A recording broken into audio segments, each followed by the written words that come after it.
Bonsoir à tous, bienvenue dans ce journal. Voici tout de suite les principaux titres de ce mardi. Des rumeurs de coup d'État. Le gouvernement reste prudent. Une enquête est déjà ouverte.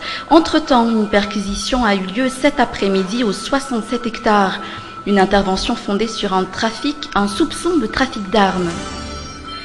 Elle a émis depuis quelques jours sur les ondes de la 95.4.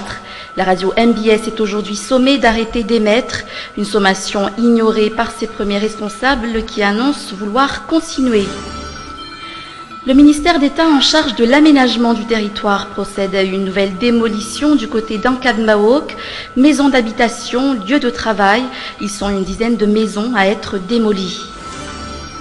Et à l'international, la Terre a de nouveau tremblé. Un séisme de magnitude 7,4 à l'échelle de Richter frappe le mont Everest à 83 km de Katmandou, la capitale népalaise.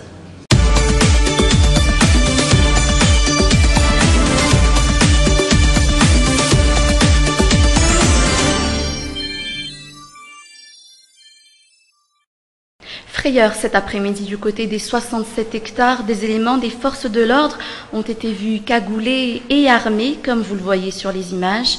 L'on ne sait ce qui s'est exactement passé sur les lieux. Selon les rumeurs, l'intervention était fondée sur des soupçons de trafic d'armes en ce contexte politique assez chaud.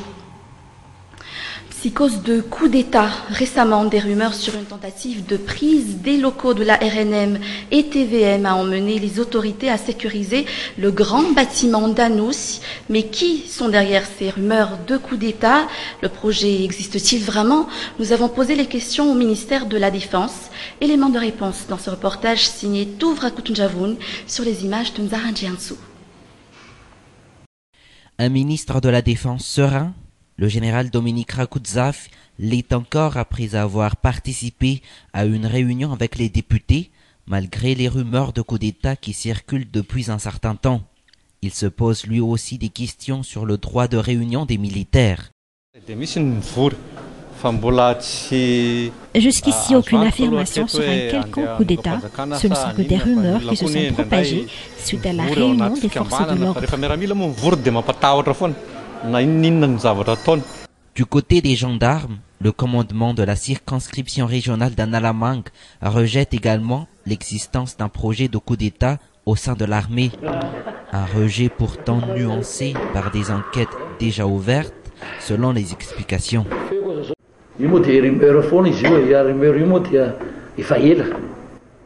Notre rôle est d'assurer la sécurité malgré la propagation de ces rumeurs.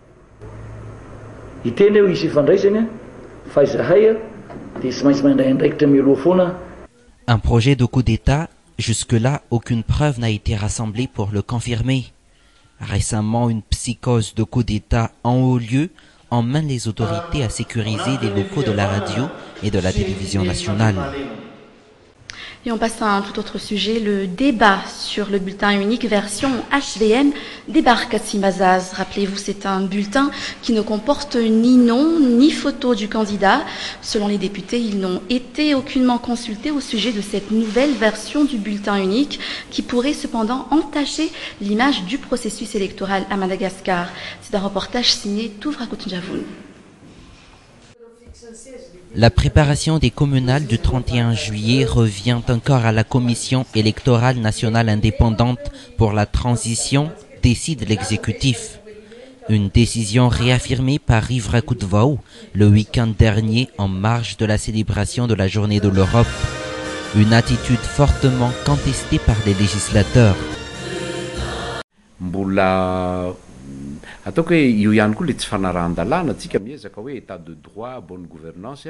Bien que nous nous disions être dans un état de droit, de bonne gouvernance, des illégalités sont encore perpétrées.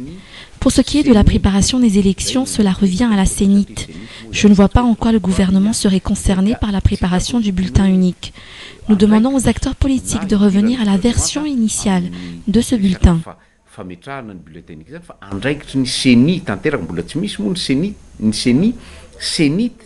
Des bulletins uniques sans photo ni nom des candidats pour les grands partis, comme le team de Marc Ravalman, cela ne leur sera que bénéfique. Ces dispositifs seront plutôt au détriment des indépendants. raha ny tena izy raha ara-démocratique ny resahana dia tsy mety zany zavatra zany. Le bulletin unique sans nom ni photo est démocratiquement incorrect. C'est le droit du candidat en tant que personne éligible qui est ici remis en cause. Les électeurs devraient savoir quelles personnes ils vont élire comme maire de leur ville. Mais pour nous qui sommes du parti TIC Madagascar, ce n'est pas un problème, car tout le monde connaît déjà notre logo partout dans Madagascar.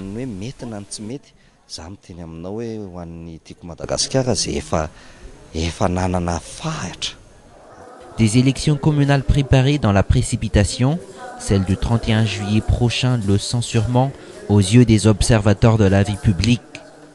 Un scrutin qui pourrait également être reporté de 30 jours d'après les rumeurs qui ont circulé ce jour. Mais parlons maintenant des effets de la réconciliation nationale. À qui a-t-elle réellement profité? Ce qui est sûr, c'est que depuis, Marc Ravelman n'hésite pas à faire parler de lui, de sa récente remise en liberté, de la reprise des activités de l'entreprise Tico. Même la MBS, la chaîne audiovisuelle de l'ancien président, est revenue sur les ondes le week-end dernier. Selon le ministère de la Communication, la chaîne n'ayant obtenu aucune autorisation d'émettre devra être fermée dans les plus brefs délais. Explication.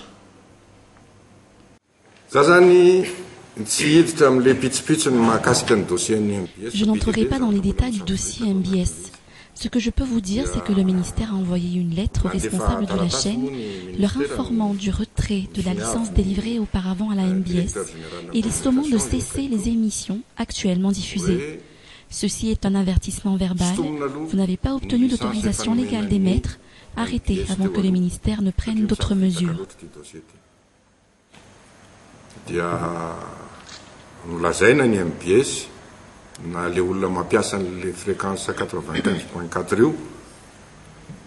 Et on sait que l'équipe de la MBS ne compte pas fléchir. Ils ont annoncé lors d'une conférence de presse vouloir continuer d'émettre. Ils ont également annoncé le lancement prochain de la télévision, à savoir la semaine prochaine. Et je vous propose à présent de nous tourner vers Akadbaouk. Le quartier a été aujourd'hui le théâtre de démolition de maisons d'habitation et de lieux de travail. Les habitants du quartier et les entreprises qui sont implantées ont dû s'incliner face à cette décision du ministère de l'Aménagement du Territoire et de la commune. Et pourtant, aucune explication sur la raison de ces démolitions ne leur a été donnée. Sur place, Nanjian Rajanson et Zaran Jiansu. Les démolitions commencent à Akadbaouk. Parmi les premiers sur la grande liste, la station de Jovena. Ici, le mur de clôture de Madarel est en pleine démolition.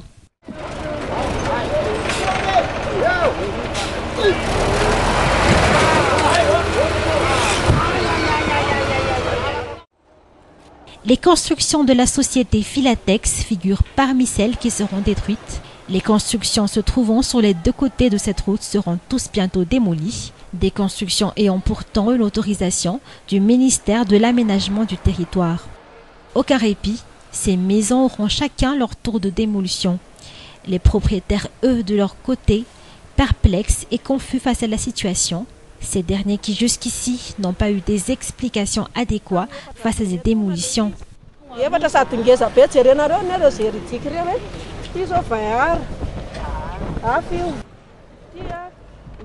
Ce sont les papiers juridiques de nos terrains.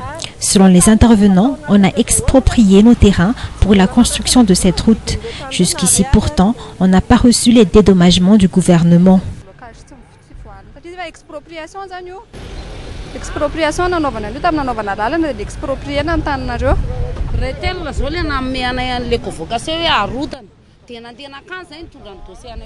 On a eu les convocations pour les démolitions, des convocations qui requièrent des explications, des demandes, des explications que les institutions responsables ne nous ont jamais accordées.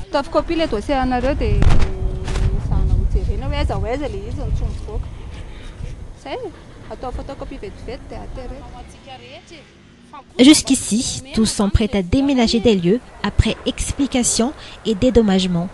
Des dédommagements et explications qui semblent pourtant ne pas être la priorité du ministère de l'Aménagement, un ministère qui pointe souvent leur nez dans les affaires de la commune. L'événement s'est terminé. Merci de votre attention. Rendez-vous demain pour de nouvelles informations. Au revoir. Raha misy zava-mitranga tazanao afakely mahavarina vaovao-piarahamonina dia alefaso ny sary horonan-tsary sy ny feo ao amin'ny viva maso mahita @gmail.com